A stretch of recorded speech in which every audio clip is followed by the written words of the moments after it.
இதே காலத்துல நம்மளுடைய ஆட்டம், அதாவது நம்ம மனிதனுடைய ஆட்டம்ஸ், அதாவது இந்த பிசிக்கல் வேர்ல்ட் நம்ம பாக்குற அந்த டைமென்ஷன்ஸ், அந்த ஆட்டமுக்கும் சிறியதா இருக்கிற ஒரு ஆட்டம், இன்னும் கம்மியா இருக்கிற ஆட்டம் வந்து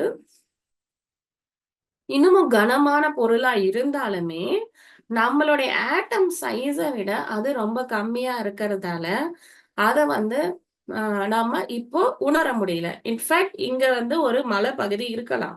பட் ஆனா அதனுடைய ஆட்டமிக் சைஸ் வந்துட்டு நம்ம பார்க்கக்கூடிய அட்டாமிக் சைஸ் விட கம்மியா இருக்கிறதால அது வந்து நம்ம பார்க்கவோ உணரவோ முடியாது.